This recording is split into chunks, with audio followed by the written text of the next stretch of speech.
ele na o customers fo le National Bank o lo lato whaonga ina le au nanga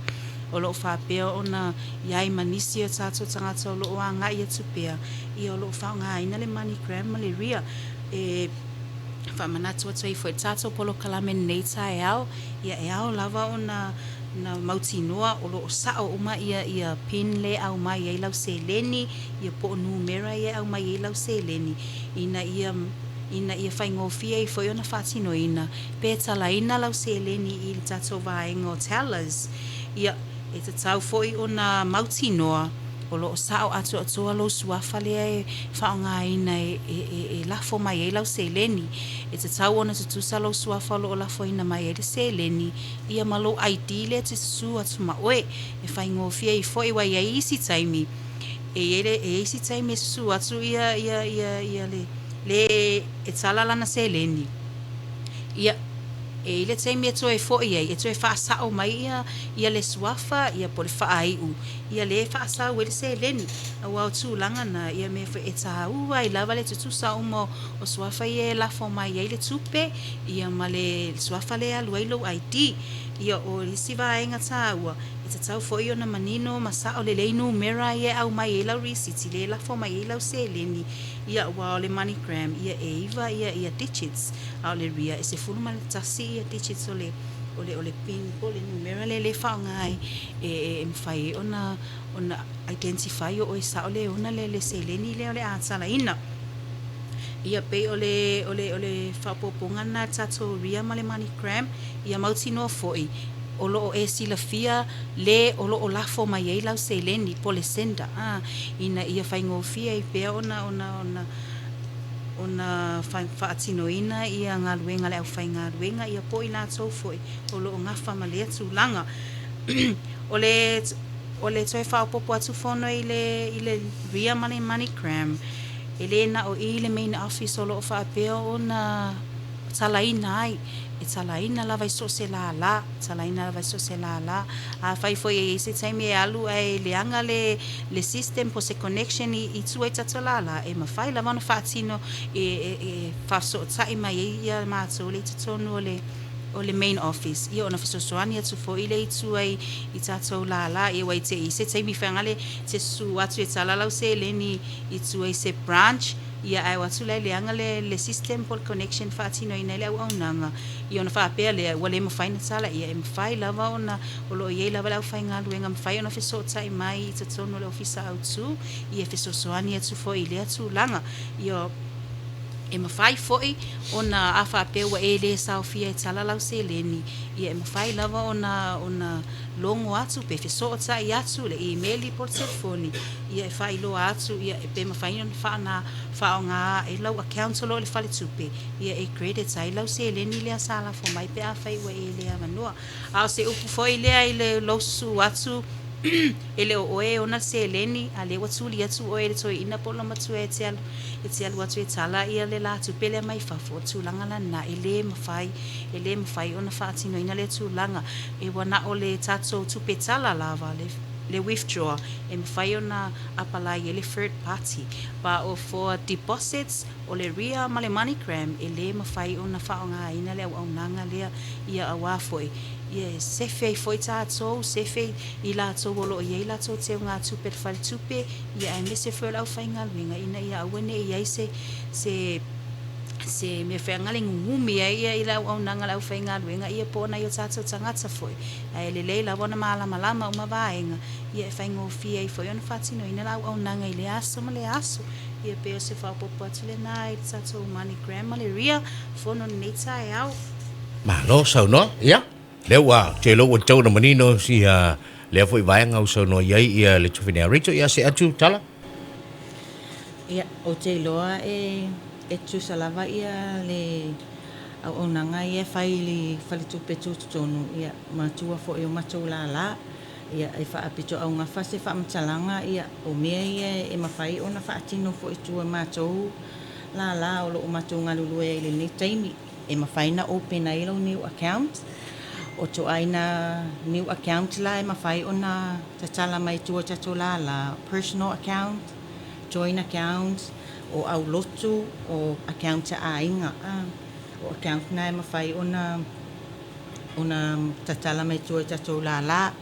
o account business accounts ia na o tatou main office te mawhai na whaatino ina i lea vaenga ia whaopopo a te whamtalanga o lo mawhai fo i pe ona saunua ia le uso ia Rachel o lo mawhai fo i ona talaina tatou Ria and MoneyGram i vai tele ia manisi fo i tatou la o nisi au nanga o lo mawhai ona whaatino i tuai la o lo mawhai ona whaatino ina tatou TT po o tatou telegraphic transfer o le au nanga lea le mawhai ona lafo ai lau se leni ia tunu e mamau bank to bank ia ai fo ila ia requirement e mana o mia e le fale tupe e mawhai ona whaatino ina i le vaenga e ai fo ila tatou fi e apalai e le vaenga lea ia o lesi tatou whalawi loa i tuai tatou la o le card of time kako card of time kako banking la popoa o le limit o kako banking la popoa e luas furu afenga i lunga o le card of time ai o tua tatou la o le afatasi vai tele a o le tasi ia mata utu o le taimi whaatulanga ina ia e mawhai ei ona teu se leni luas furu afenga i lunga pe tala fo se leni luas furu afenga i lunga o nisi foi au nanga o lo mawhai ona whaatino ina mai tua tatou la e mawhai ona whaatumuina i le lau Mastercard form pe a le iloa ia o lau SI e mawhai onga stamp mai tua la o le SI o le standing order lea mai nisi whale loans po o isi e mawhai ona whai e transfer between accounts e mawhai foi ona whaatumuina ia tatou internet banking form i tua tatou la ia e mana o mia lava losu atu malau ID e whaatumuina i le vaenga i mawhai foi ona update ia info lau account pe o nisi nau vaenga o lo mawhai ona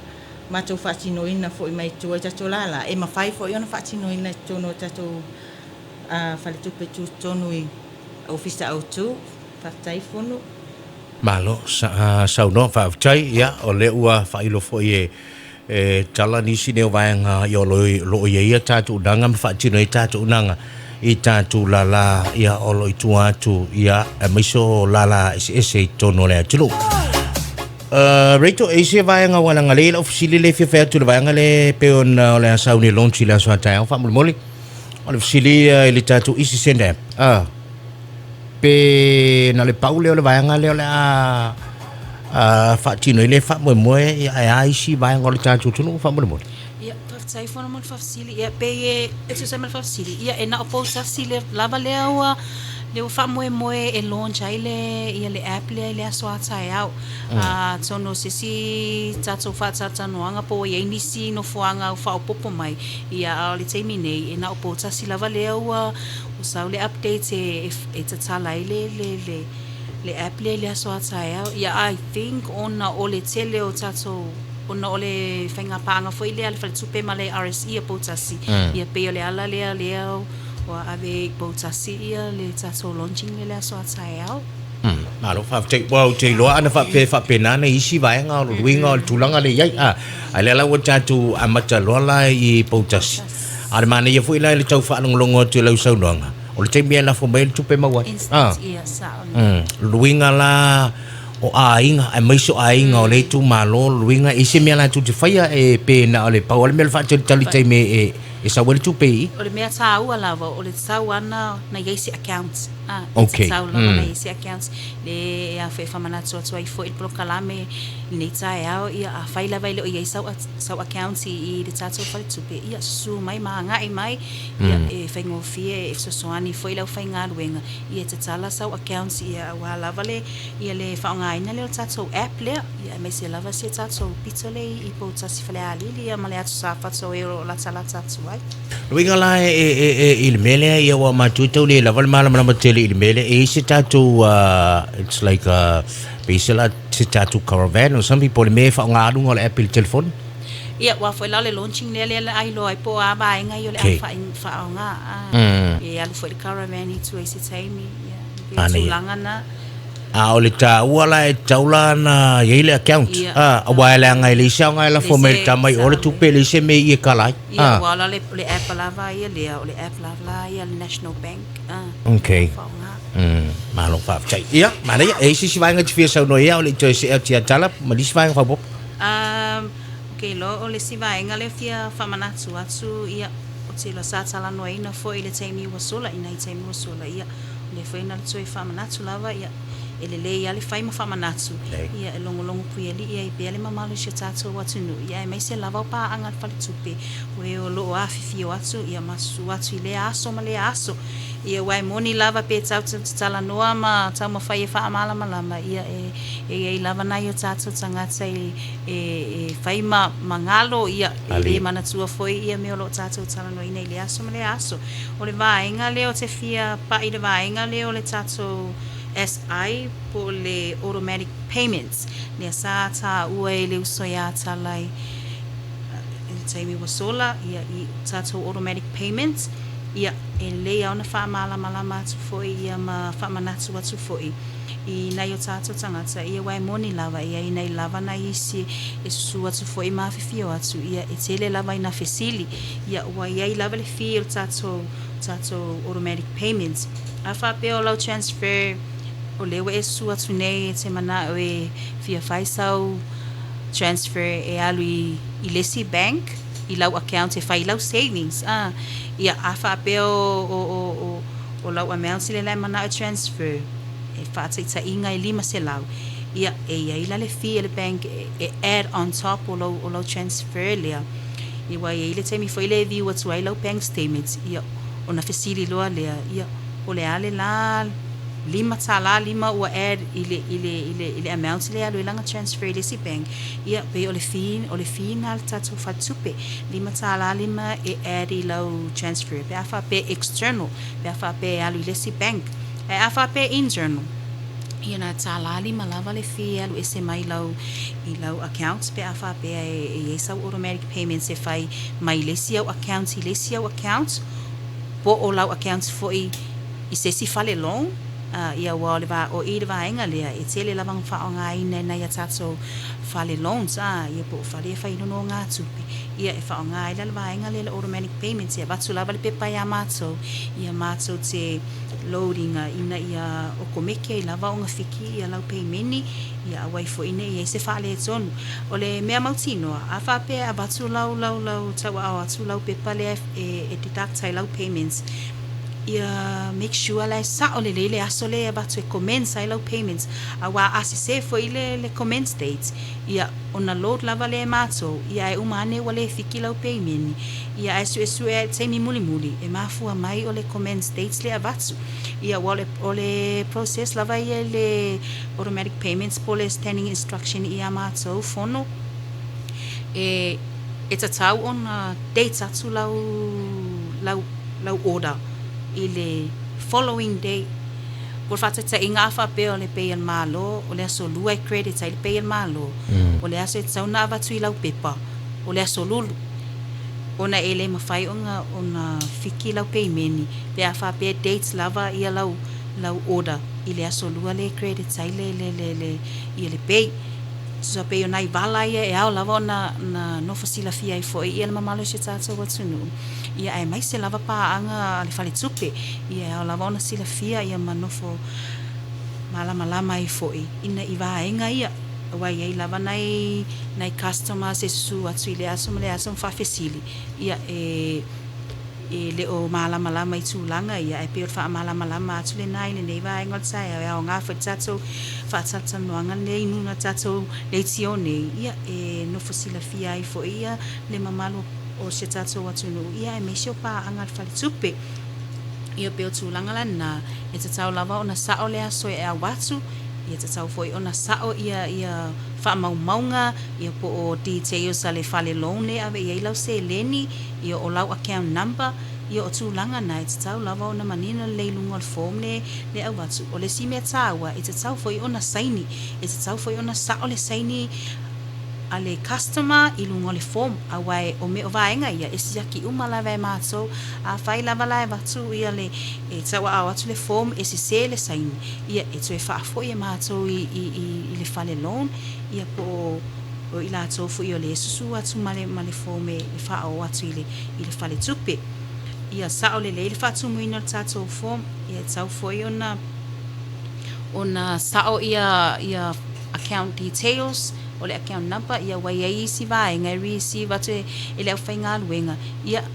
e se ia le account number pe ese le account name le avatu le pepa ese le account number le provider foi ia pe ona i vala la iti ia e au lava ona failo atu ia wa fole no fasila fio pa angal faltupe malo falo lava fa tai fono malo fa tai tala isi va sfisa no yai fa bol Ia, sina wha upopo atu ai i tatou opening o kakongi o account kua tatou lala. O le umi e whaatale e launi o account tua tatou lala. Toru lava so whenga luenga e whaatale ai. O le kako main office ia ai mana o e vave maua lau account. Ia o le main office e open a le aso na ma maua ia le aso na lau account number. Ia o mea e fia whailo atu ma fia whaalawilo atu fo i ele mawhai ona whaatino ina tua tatou lala ia ele mawhai ona printa inka ko loan statement ele mawhai fo i onga whai e inka ko loan ia o lava ona e stusa au kau i le tatou main office ia o loo iai tatou au whainga luenga lau fonga fia ma le au lele ia o ila i patino tonu ai le vaenga ia e fia whailo atu foi ia le o le taimi e tatala ina i tatou lala uma ia o le iwa le tae au a o le taimi tapuni o le tolu le afiafi pe ona inisiva e nganga fia whamanatu atu i le mamalu le atu nuu e au ona manino ai whaftai malo fa tai mara tola tatu nga isa tu malo longa foi mai toi fa wa le tatu klame ya matu fa fini nei ya tala before ia Rachel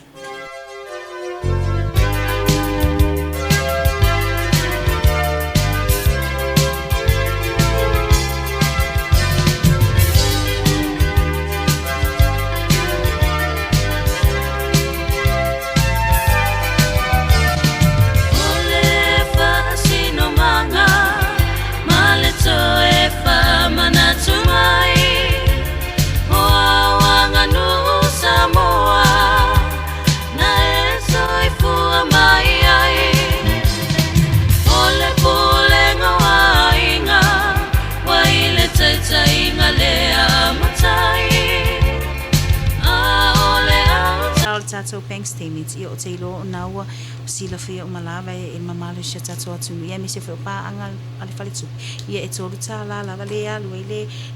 le fia tatou bank statements e tolu ta la per page not per sheets wai pe ole tulanga na le tele na tupui i sia so ia e fese ia i lava na ia tatou tangata ia ono ole le malama foi ile tatou statements ia na o fa malama atu ia e tolta la ile page ole alava la le tele au pages ia e tolta la uma e pe atu lava ia pages na la statements ia afa pe for ia send ile email ia la statements ia e tolta la lava e pe lava ia tatou statements lo fa pe ona la foi na tatou email ia la au nanga tatou internet banking ia ole lava so o lava ia le inquiries ia male potso si vaenga le ia ile tatou internet banking vaenga Matilda ia male team ia o ina lo fa pe ona fa tino ina au nanga tatou internet banking ia pe afa pe fia ristala ia sau internet banking ia o lo mafai foi ona na fatino ina lau au nanga o le Mastercard a fa pe lava foi ile ifa ia sau Mastercard ia susu atu ma fio atu o lo fa pe ona vanua mai lava au fai ngadu e ngai mfai foi na sosuani ia Matilda malana baenga ia e fa atu muina lau Mastercard pe fa pe o fai sipisio ile tu le inquiries e fa atu mu lau Mastercard o le au nga foi o le ia lau Mastercard ia fa ngofi e fa ia fa atau ia pete malanga foi me fa ona fa ngai ia tunu I fafo ia le isi tu ia avoid ai foi ia lo tu umilikiu ia wa ia pe le vai tau nei o le tate ia le tala ina o le pensione ia male disability ia po tu pe na ia tato tangata lo o ia mana onga fa pito o le soifua ia e va ai lava male alofa ia le me nga na tutu I kiu ia ai pe tu langa na o lo fa pe ona longo pui ali ia tuai pe polo kalame I le aso lua ma le aso lua ia e mauti noai e te tau ona fai sau Mastercard ia faigofia e wa no lo sua tula ia e alu loa a ngai loa I le tatou masini e whaonga ia e umana tala lau se le ni masini e toe a ngai so a inga ia po fea lava po lo ofisa ia ala ele ikai nga ma ui mai le kiu le kongo tatou faltupe ia peo tulanga na ia e a foi e lo fa peo na fa mana so ai peo tatou polo kalame ia le si tu e ai ia mai tau ina foi o ia lava ni si o susu atu matatou foreign chicks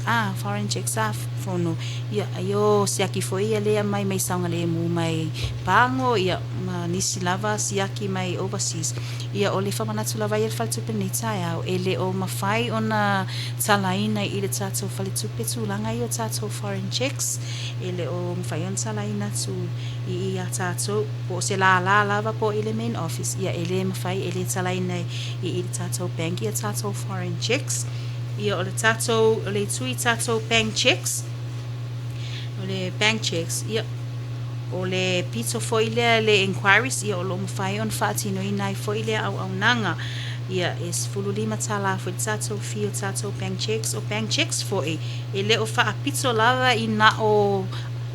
pa angal fale tupe o lo wha pea o na tatala lava le no so se tasi e fia fai se bank check e fai le visa ia pe iai ia Pole ala vale le pe bank checks a pisingisi e fia pe ia lau ta avale po fea lava ia o lo tatala lava lava noa o lo matala mai lava ia le au fainga luenga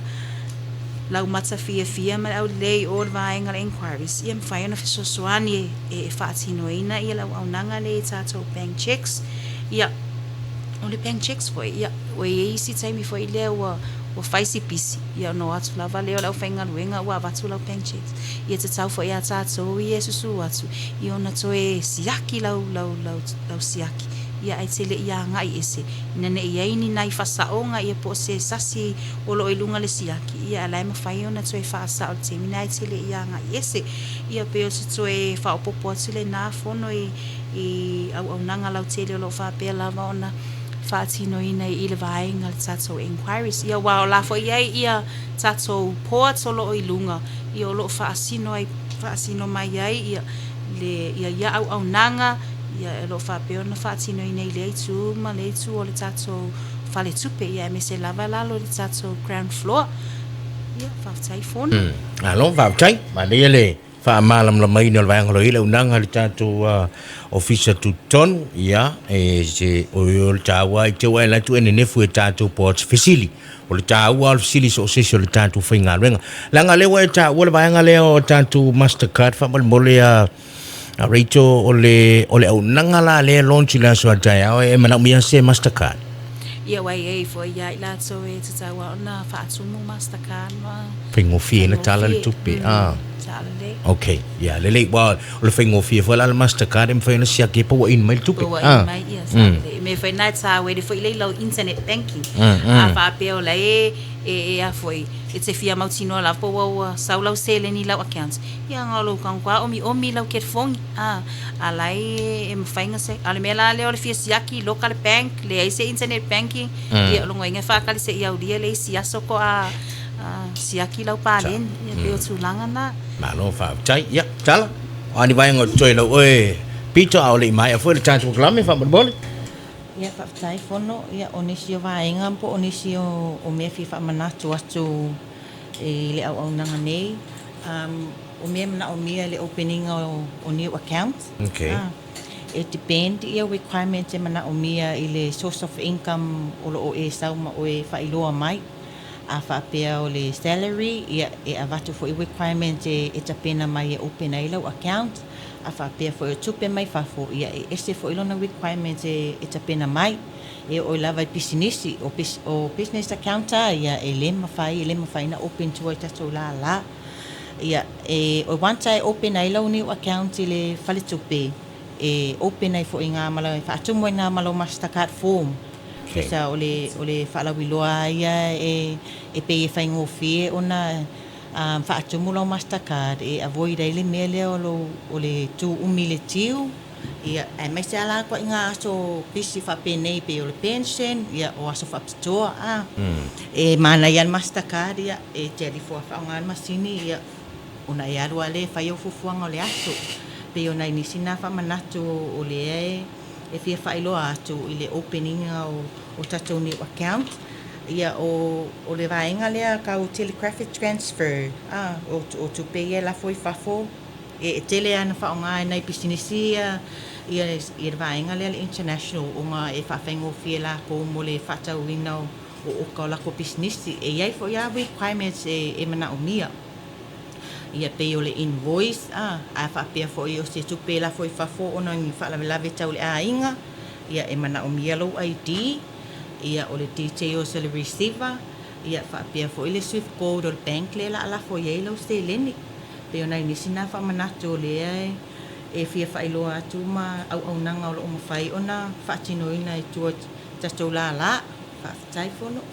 Malo whaatai. Ia, manatu o leo o tātou o mai le si ui o le tātou talanoanga.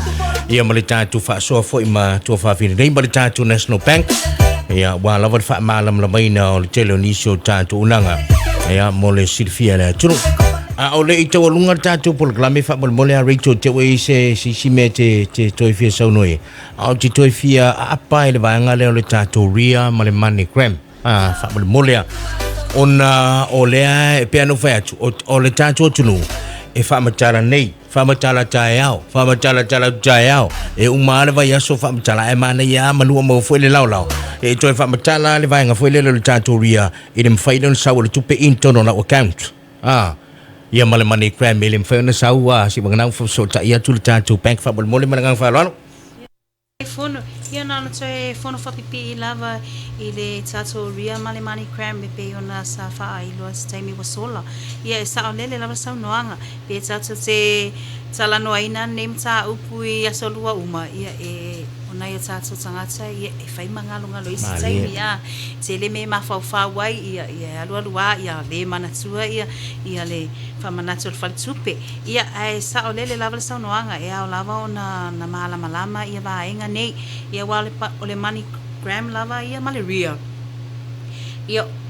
o le e whaonga aina lava ia lau account e sau ia lau se leni e mawhai ona deposit e mawhai fo i ona tala i luna o le tātou counter ia e le na o i fo i le main office o lo o whaatino i nei le au nanga pe ona tā ua le uso ia tala ia o lo mawhai fo i ona whaatino i na au nanga nei i tua i tātou la umalava e whapena fo i le motu tele sa la whai o lo o whaatino i nei fo i le tala i na tātou MoneyGram ia maleria wa leo o mai tauina lava wa whaisi to atele o tātou o le mamalo le atunu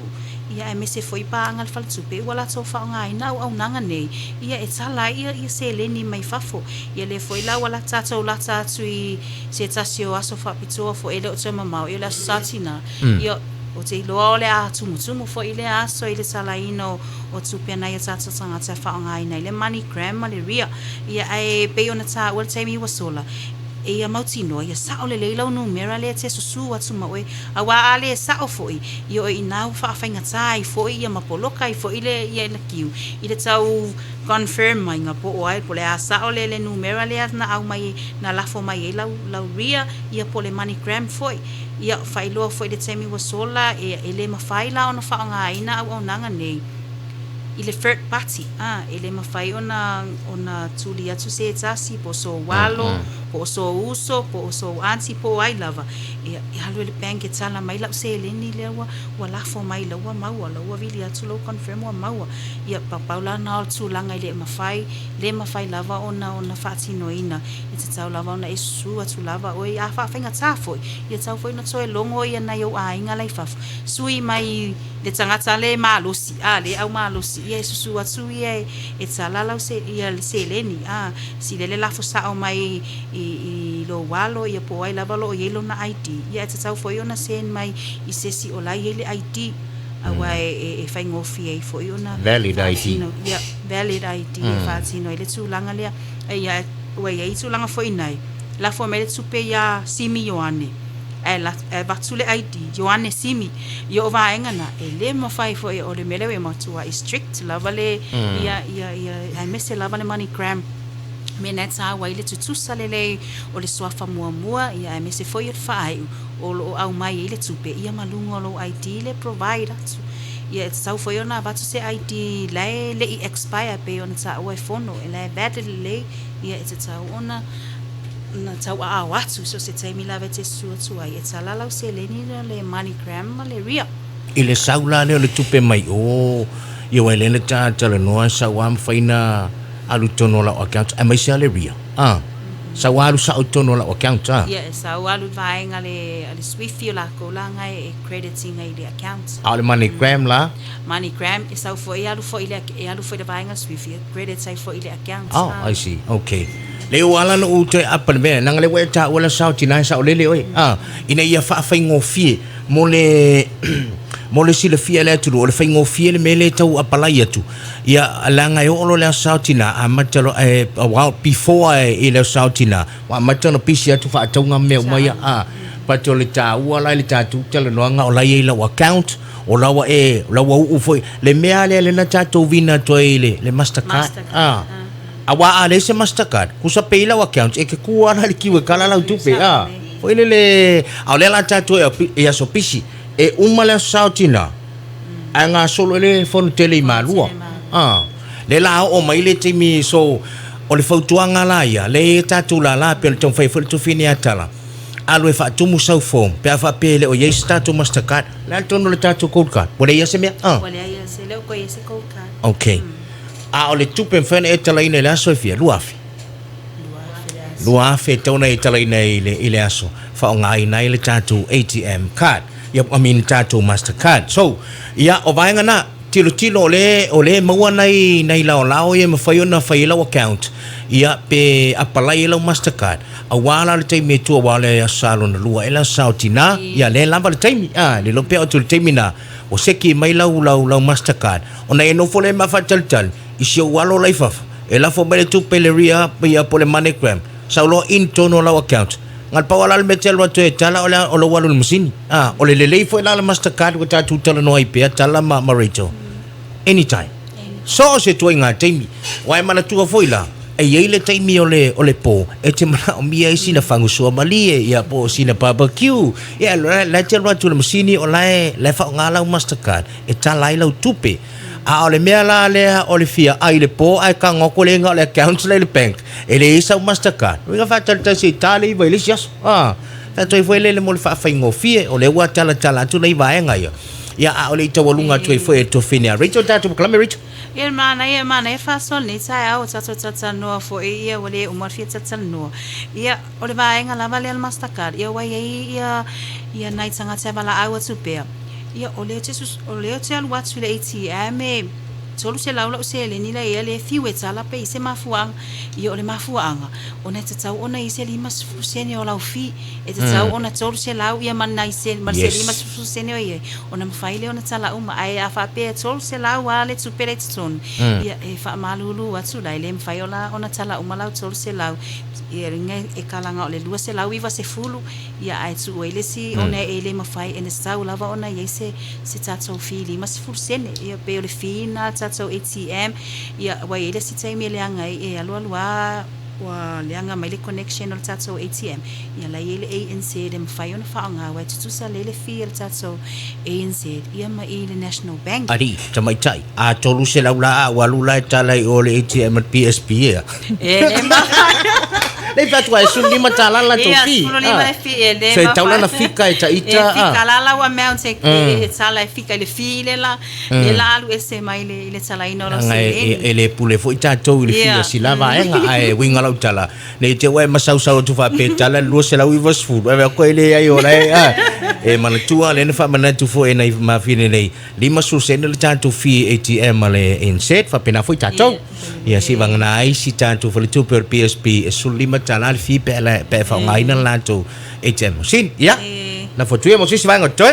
ia na te fa po la le tulanga le tatou internet bank e se le taua le ia yo sau internet banking awai e a foi o lea lava e mai tauina, o lea lava o lo o wala aua tupea ia nisi o tātou pāanga i te tono o whai tupe. E siaki mai latou pāleni, wha mole mole, wha manato polo kalame nei tae hao, ia tātā longo atu pea ma se whau, ia ia tautua nā e le mawhai ona mātou releasinga mai, ia details poni informations o lau accounts. I lungo o tātou telefoni, ona iai lava ia tūlanga foi i foi manu manunga o whaltupe. Ina ia pui ia lau accounts awai e le o iloa au whai ngā luenga po o e tonu lea le ona le accounts leo le a release mai le pāleni be release mai ia account details ia pe o vala na o tūlanga nai popo e alta au whaltupe. Ia e manu ai lava ia resitala nei loa le internet banking whai ngō fia lava ona e tango lava o e omi lau telefoni ia e siaki mai ai ia